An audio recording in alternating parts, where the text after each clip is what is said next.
What are ecosystem services for you? For me, ecosystem services was quite a new term. Sorry for my English, I'm Dutch, but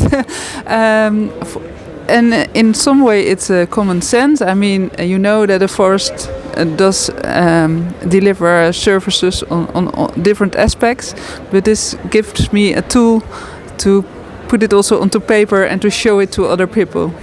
Why do you think they are important?